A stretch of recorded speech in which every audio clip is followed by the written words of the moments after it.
Sveiki, pradėsime vieną gražiausių ir skaniausių kelionių Argentinoje. Šiandien keliausime šiaurinėje šalies dalyje, mažai kam žinomame Salta regione. Tačiau po šių filmų jį tikrai įsiminsite. Vyksime spalvotais kanjonais, stebėsime įspūdingiausius Dievo darinius. Viskas pasiekė aukščiausią tašką. Taip pat ragausime tradicinio maisto ir vyno. Patogiai įsitaisome ir keliaujam. Labas rytas, pagaliau nusileidau su lėktuvu, perskridau Atlanto vandenyną. Iš čia buvo tikras Titanikas. 2 aukštų lėktuvas, galingas ir pilnutėlis, nebuvo nei vienos laisvos vietos. Jungė Frankfurtą su Buenos Airesu. Iš tikrųjų pavargau, skridau apie 14 valandų, tikrai labai išvargino. Dabar džiaugiuosi, kad nereikės eiti niekur į parduotuvę, ieškoti, kur nusipirkti SIM kortelės. Naudosiuosi, kaip visada, Seilė SIM paslaugą, turiu susiinstaliavęs telefone, belieka tik tai pasižymėti Argentiną, kiek reikia duomenų ir viskas. Google Maps'as kuo puikiausiai veiks, galėsiu įtieškotis valgytis. Esu beje suorganizavęs ir jums nuolaidą. Įveskite Journey.lt į nuolaidos kodą ir gausite 15% nuolaidėlę. Keliaujame paragauti kažko skanaus argentinietiško. Štai stoja mano didysis Titanikas, 2 aukštų Lufthansa lėktuvas. Aš sėdėjau kaip Leonardo DiCaprio rūsyje ekonominėje klasėje. Esu Saltos miestelėje, susikrovau visą mantą ir šiandien išvykstu link kanjonų ir labai gražios gamtos. Bet miestelis iš tikrųjų labai fainas. Matosi, kad kolonijinė architektūra labai spalvingas, tvarkingas. Nusileidžiu Salta mieste, kurio ore tvyro kolonijinės praeities dvelksmas, o kalnų vėjas žada nuotykius. Nors tai tik kelionės pradžia, kažkur giliai jaučiu, kad ši išvyka bus ypatinga. Vos tik pasiimu automobilį, pasuku į šiaurę, kur kelias šliaužia tarp raudono molio kalnų. Kelio vingiai veda pro dramatiškas uolas, tarytum kažkas būtų paėmęs žemę ir paminkęs kaip molio skulptūrą. Ir štai pakelėje stovi vietiniai, išlindę iš savo nedidelių lūšnelių. Jie pardavinėja puodus, dubenis ir net mažas molinės figūrėlės. Viskas nulipdyta iš tos pačios žemės, kuris supa jų namus. Jų rankos lyg gyva jungtis tarp gamtos ir kultūros. Sustoju, pasikalbu, nusiperku nedidelę lėkštutę, priminimą, kad grožis čia slypi paprastume. Šiandien važiuoju link Vyno regioną. Kelias išties labai gražus, aplinkui žali kalnai. Matosi, kad netgi nuošliaužų neseniai buvo, nes raudonas molis matomai nesusiriša ir viskas čiuožia žemyn. Matėte, esat turbūt kokiai Brazilijai, kiek daug nuošliaužų būna lietingųjų sezonų. Tai vat panaši ir ši vietovė.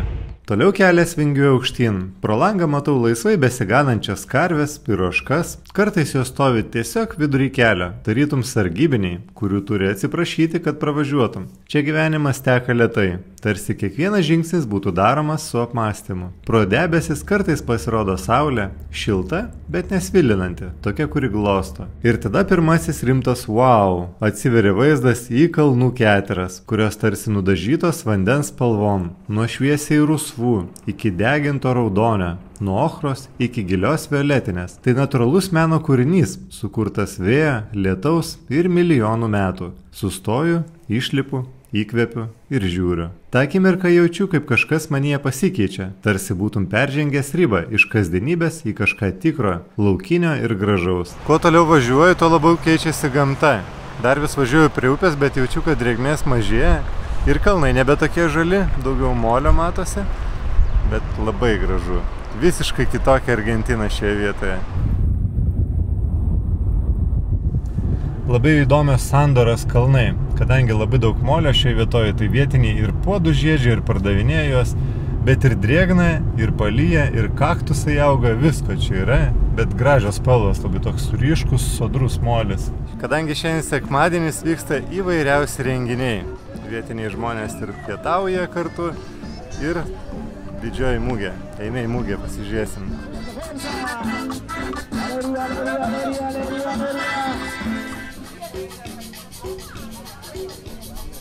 Vaikštinėjai mugėje. Čia yra tikras tradicijų rojus, tai pažinimo. Galima viską paragauti.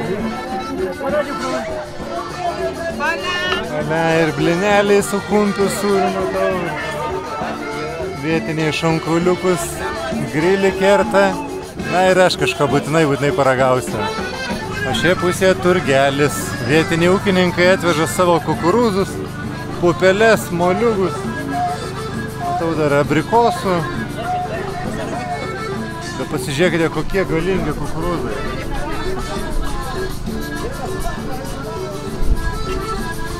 Geras, ne? Tie mėgsta kukurūzų miltus ir gaminti blinelius iš kukurūzų. Viskas čia tikra. Groja gyva muzika, žmonės šoka, juokiasi, bendrauja. Ant stalų rankų darbo sūriai, džiovinta mėsa, empanados, dar garuojančios iš molinių krosnių. Mugėje žmonės labai draugiški. Dėl kalbos barjero, miksuota anglų ir ispanų kalba, pasikalbam apie gyvenimą tarp kalnų, apie molį, iš kurio daro savo indus, apie vaikus, kurie mokosi kaimo mokyklose. Jaučiu, kad čia žmonės turi mažai, bet gyvena šiltai, artimai, be jokių skubėjimų. Pastebėjote, kad visi gyventojai, tiek moterys, tiek vyrai nešioja skrybelę. Įvairiausios ir odinės, ir neodinės. Na, šis regionas labai mėgsta. Taipogi parduodami ožkų kailiai ir lamos vilnos siūlų, pledai, skaros. Moteris labai mėgsta jais tiek puoštis, tiek pasišildyti.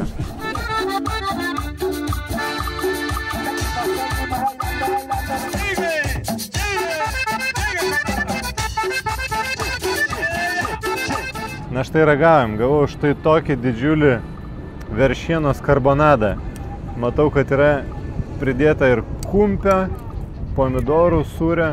Na išties didelis ir riebus daiktas. Na labai sultingas, bet jau tikrai rieboka liukia.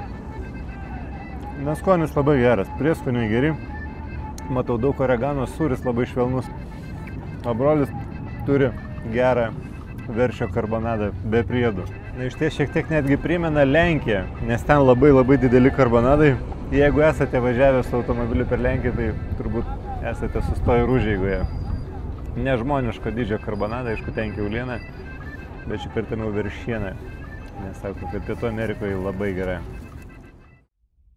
Tolstant nuo Salta miesto, gamta pradeda keistis beveik akimirksniu. Pradžioje žaluma, lyg Šiaurės Argentina vis dar norėtų prisiminti apie savo derlingus slėnius. Čia pilna kukurūzų laukų, vaismedžių, gyvulių ganomų atvirose pievose, o drėgmė jaučiasi, bet tai tik pradžia. Toliau kelias suka į kalnus ir prasideda tikroji drama. Važiuojant gilyn, vaizdai tampa vis sausesni, spalvingesni ir ryškesni. Naima raitytis kaip gyvatės, jų spalvos nuo raudonai rudos iki violetinės, oranžinės ar net žalsvos. Atrodo, kad gamta čia eksperimentavo su visa dažų paletė. Tai tikra geologinė pasaka. Kuo giliau važiuoji, tuo laukinė ir atšiauresnė tampa aplinka. Kalnų keliai vingiuoti, bet kiekvienas posūkis žada naują panoramą. Kartais matai kanjonus, kuriuose senos upės išgraužia ištisas uolas, kartais uolų formas, kurios atrodo lyg išskaptuotos rankomis. Vietomis stovi natūralūs akmens vartai ir amfiteatrai, kur garsas atsimuša tarsi koncertų salėje. Wow, žinokit, važiuoju ir aikčiuju bežiūrėdamas į vaizdus. Turbūt vienas gražiausių kelių, kuriuo esu važiavęs pasaulyje. Na, už kiekvieno posūkio vis pasikeičia, atsiranda naujų spalvų ir bordinė, oranžinė, ruda, geltona.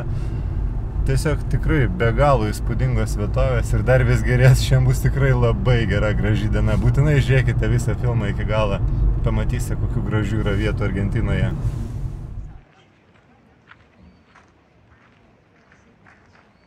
Sustojau prie Velnio tarpeklio. Na, žmonių šioje vietoje nemažai. Tai ateina ir pardavėjai su niekučiais. Matau, ir tortilės vietoje gamina su sūriu.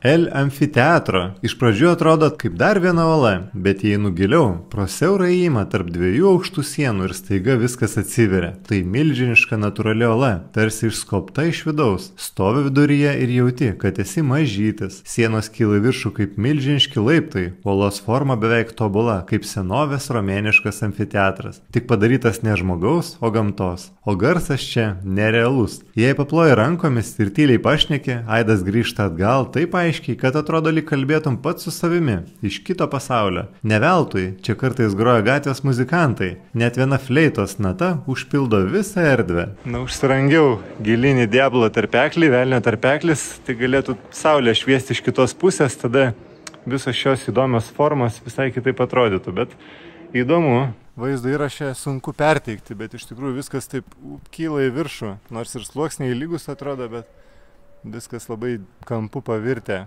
Važiuodamas Salto regiono keliukais, matai ne tik įspūdingus kalnus ar gyvą vietinę kultūrą, čia tiesioginė prasme po kojomis slypi lobiai. Ši žemė turi labai senas geologinės šaknis, todėl Salto ir aplinkiniai regionai garsėja savo įvairiais kristalais ir mineralais. Viena iš dažniausiai randamų ir vizualiai įspūdingiausių rūšių tai ametistas. Giliai purpurinės, kartais ir net alyvinės spalvos kristalai formuojasi senose vulkaninėse uolienose. Vietiniai meistrai iš jų gamina papuošalus, amuletus, o kai kuriuose mugėse pardavinėja net natūrales šlifuotas geodų dalis, kurios atrodo kaip mažyčiai gamtos muziejai. Na, kiekvienas kalnagūbris ir vis kitas vaizdas. Lipu dabar į kalniuką pasižiūrėti, kaip atrodo iš viršaus, nes kanjonas tai įspūdingas. Parodysiu ir jums labai gražių vaizdų.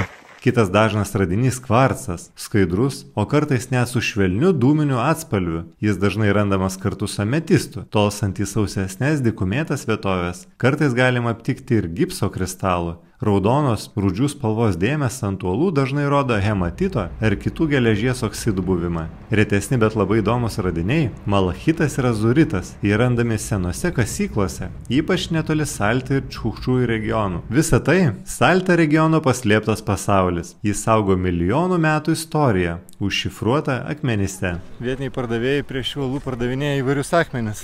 Ir matau, kad labai gražų oniksą pardavinėja. 50 eurų beje už šį gabaliuką, kurį pašvietus prieš saulę turėtų labai gražiai spalvos pasikeisti. Na, ši vieta tikrai turtinga įvairiausių spalvotų akmenų.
Išėjau pasivaikščioti keletos valandėlių žygį. Na, jeigu vėjelis neužpučia, tai išties karšta. Matosi jau ir augalija skurdi, keletas kaktusų, keletas spygliuotų krūmelių, kad ožkos nenuėstų saugose. Priekyje laukia 2 valandų žygis. Išlipu iš automobilio, užsidedu kuprinę ir pasuku taku, kuris veda gilyn į siaurus, vingiuotus tarpeklius. Nuo pat pirmų žingsnių jaučiu, kad čia laukia kažkas ypatingo. Nėra jokio triukšmo, tik mano žingsniai ir lengvas vėjas, kuris švelniai judina orą tarp uolų. Tarpekliai čia siauri, vietomis tenka praeiti taip arti sienų, kad gali paliesti jas abiem rankom. Uolos bordos spalvos, tarsi nudažytos vyno atspalviais. Kai kur tarp akmenų šmirinėja keistai atrodantys vabalai, driežai išlenda pasišildyti saulėje, o virš galvos tarsi pakibę ore praskrenda paukščiai. Gamta čia gyva, bet nesiveržia į akis, tiesiog tyliai stebi, kad tu būtum svečias, o ne šeimininkas. Per daugybę metų nuo lietaus ir vėjo susiformavo štai toks kanjonas, matosi, kad bėga upė apačioj. Eime pasižiūrėsime, iš ko padaryta uoliena, ar labai trapi. Trupa, žinokit, turbūt pakankamai. Net akmenis trupa geras, galvoju, kad normalus akmuo, bet net akmuo. Iš esmės turbūt lengva viską čia ir suformuoti, kuomet taip trapu.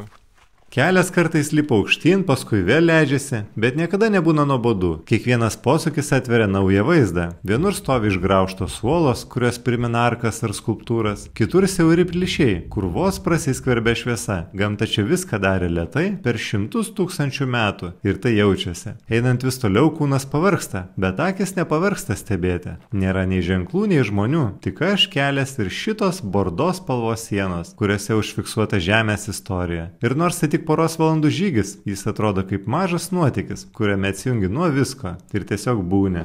Viskas pasiekė aukščiausią aukščiausią tašką. Pažiūrėkite, kokių spalvų uolienos. Bet ir vėjelis stiprus šitai pusėje. Vos išėjus iš tarpeklio, pirmas dalykas, kurį pajuntu, tai vėjas. Čia jis toks stiprus, beveik piktas. Pūsteli taip, kad vos nenukelia kepurės, o dulkės suka mažus viesulus ties kojomis. Bet tada pakeliu akis ir viskas, kas buvo svarbu, prieš tai dingsta. Prieš mane spalvotieji kalnai. Tarsi kažkas būtų paėmęs akvarelinius dažus ir plačiais potėpiais išmarginęs visą kalnų sieną. Balta, juoda, pilka, bordinė, oranžinė, nors iš tiesų spalvų čia kur kas daugiau. Stoviu vietoje, stipriai rėmęs kojas į žemę, ne tik dėl vėjo, bet ir dėl vaizdo.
Aukščiausia žygio vieta buvo išties įspūdinga, tikrai verta buvo eiti ir paprakaituoti ir pavargti, nes vaizdai tiesiog tiek spalvų, žinokit, trūksta žodžių net įvardinti.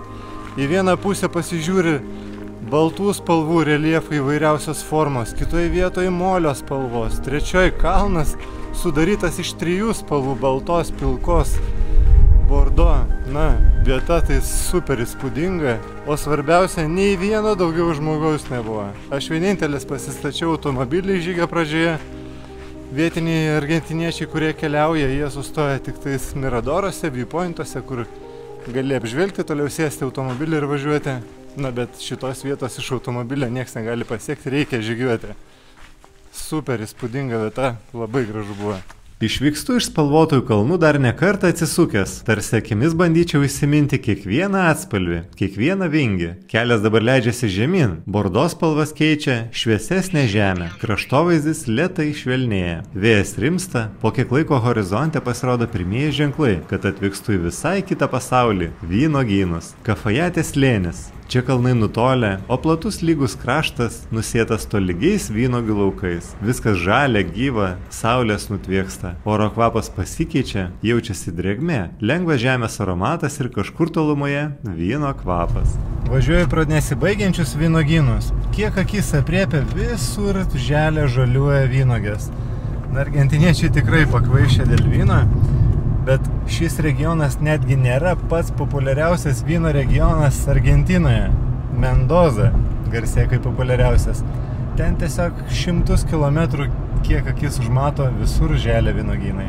Vynuogynai čia ne pavieniai krūmai, o ištisi laukai nusidriekia iki pat kalnų papėdžių. Kafajatė – vienas garsiausių Argentinos vyno regionų. Tai lyg kitas pasaulis. Žaluma kontrastuoja su sausa aplinka. Tvarkingi, kruopščiai suformuoti, driekiasi kilometrais. Vairuoju keliu, kuris kerta per vidurį tų laukų ir atrodo lyg važiuočiau per gyvą žalią geometrinį piešinį. Vienoje pusėje švelniai pakilę šlaitai, kitoje lygumos. Ir viskas apželdinta taisyklingomis vynmedžių eilėmis. Kai kurios jau apsodintos senais, plačiais vynmedžiais, kitos dar jaunais ir paremtais kuolais. Ir peilių kartais pravažiuoja traktoriai, o retkarčiais pamatau žmonės, palinkusius prie augalų, tikrinančius ar laistančius. Vynuogių kekės jau sunokusios, odelės blizga saulėje, o kai pakelia akis, vėl matai kalnus, tik dabar jie švelnesni ir toliau. Kafajatė išskirtinis tuo, kad čia vynas gimsta aukštai, daugiau nei 1600 metrų virš jūros lygio aukštyje. Šitas aukštis stipri saulė dieną ir vėsi naktis leidžia vynuogėms bręsti lėtai, sukaupti daugiau aromato. Šiame regione gimsta jų pasididžiavimas – baltasis Torrontés vynas. Esu prie vyninės. Na, matosi tradicinė, graži vyninė, viena populiariausių ir gražiausių šiame regione. Matau ir vynuogių laukus žaliuojančius. Eime į vidų ir pasidomėsime vietinių vynų. Vyninėje galima rasti visko. Matau, kaip spaudžia vynuogės. Suka presą ir statinėje išspaudžia vynuogių sultis. Na, labai faina pasivaikščioti.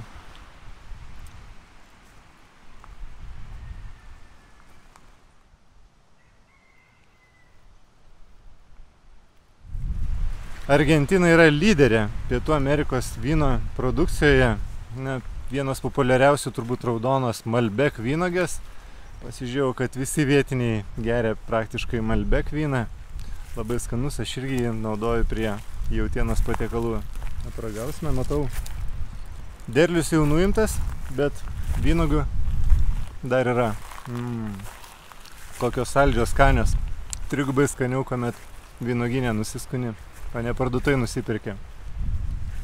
Na, o derlius nuimtas ir vyno buteliai sukrauti.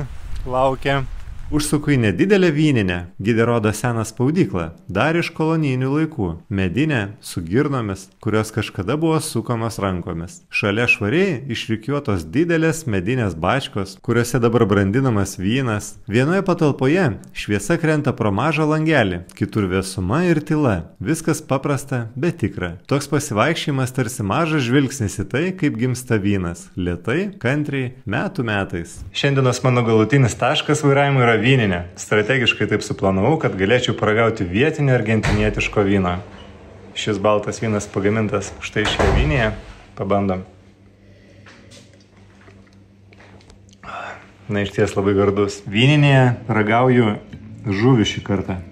Rinkausi ją pagal baltą vyną, upėtakis iš vietinių argentinietiškų vandenų. Žinoma, puikus. Argentina šiaip viskas labai skanu. Sultinga, tikrai yra maisto kultas ir jie moka skaniai gaminti.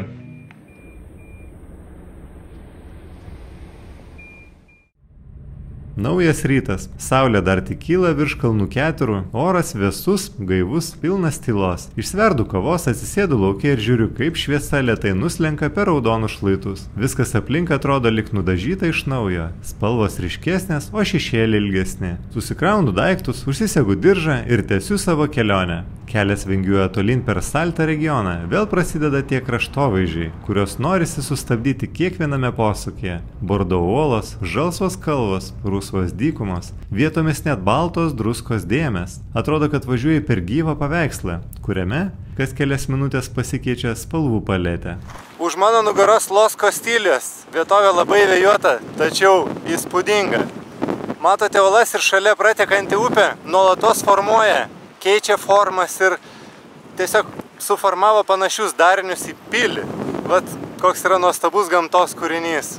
Važiuodamas per Cuadabra de las Conchas slėnį, staiga prieš akis išnyra Los Castillos pilis. Ir tikrai, jos atrodo taip, tarsi gamta čia būtų pastačiusi senovinių tvirtovių eilę iš raudono molio ir akmens. Stabteliu kelkraštyje, ši vieta ne ta, kurią galima pravažiuoti. Uolos čia išsikišusios į viršų, tarsi bokštai su smailėmis, nišomis ir išraižytais šonais, kurie žiūrint iš toliau atrodo kaip langai ar balkonai. Saulė krenta kampu, todėl šešėliai dar labiau pabrėžia jų formą. Lyg tai būtų apleista karalių pilis, iškilusi tiesiai iš dykumos. Vėjas čia stiprus, sukasi aplink sienas, kartais net sušvilpia, toks pat, koks galėtų sklisti per tikrą akmeninę tvirtovę. Apsidairau, jokių tvorų, jokių ženklų, tik tu ir šita neįtikėtina uolų struktūra. Einu šiek tiek arčiau, įtraukdamas kiekvieną detalę. Kai kurios uolos tokios taisyklingos, kad sunku patikėti, jog jas sukūrė ne žmogus, o laikas, vanduo ir vėjas. Netrukus pasirodo pirmieji maži argentinietiški kaimeliai, balti moliniai namai, dulkėtos gatvės, vaikai gainiojantis kamolį, senoliai sėdintis pavėsyje su skrybelėmis, skamba senų bažnytėlių varpai, ore skamba gitara ir radijas. Laikas čia teka lėtai. Tomis pačiamis gatvėmis joja gaučos, vietiniai kaubojai, su odinėmis kelnėmis, plačiamis skrybelėmis. Jie atrodo kaip iš kito laikmečio, kai kurie veda jaučius, kiti ramiai gurkšnoja matę prie kavinių. Tarp visko seni automobiliai, seni Chevrolet ar Ford Falcon, apdulkėję, bet vis dar važiuojantis. Jie dar vis tarnauja seniems šeimininkams. Ir dar asilai, jų čia daug. Vieni pririšti prie tvorų, kiti vaikšto laisvai, kartais net išlenda į kelią. Ramus, tylus, pavargę. Tai tikra provincijos Argentina. Paprasta, rami ir tradicinė. Važiuoju tolyn gilin per kaimelius, žvyrkeliu. Ir kuomet privažiuoju kaimelį, tai pasižiūrėkite, kokie laukai džiovinamų saldžiųjų paprikų. Na, po to gamina iš jų padažus įvairiausius ir pagardus. Kaimeliuose dar vienas įdomus vaizdas. Beveik prie kiekvienų namų ant stogų ar kiemuose saulėje džiovinamos paprikos. Ryškiai raudonos, išdėliotos eilėmis, jos ne tik skleidžia kvapą, bet ir tampa tikra spalvų dėme dulkėtame peizaže. O čia įprastas vaizdas, dalis kasdienybės. Kaimeliuose saulėje džiovinamos paprikos tai sena praktiška tradicija. Išdžiūvusios jos tampa svarbia virtuvės dalimi. Vietiniai jas sumala į miltelius, naudoja kaip prieskonius troškiniams, sriuboms ar empanadoms, kai kur gamina net naminius aštrius padažus arba panaudoja čorizo dešrų gamyboje.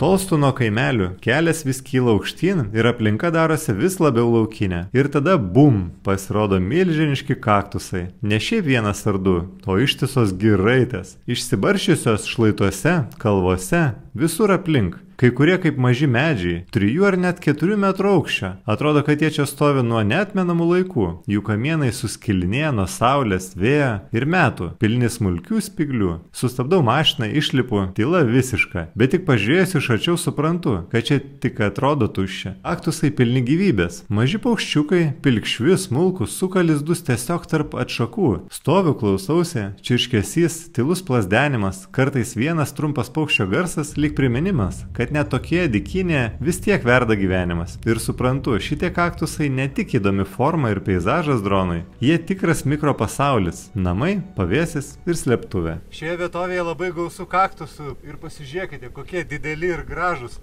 O spigliai, žinokite, kaip kokie 2 dantų krapštukai, turbūt 10 cm ilgio.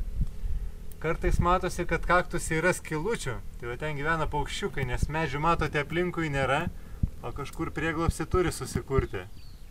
Ačiū, kad buvote kartu. Tikiuosi, ši sausa gamta patiko ir mano pasakojimai neprailgo. Būtinai lauksiu jūsų paspausto like ir prenumeratos, jeigu tokios dar nepaspaudėte. Ačiū ir iki kitos savaitės.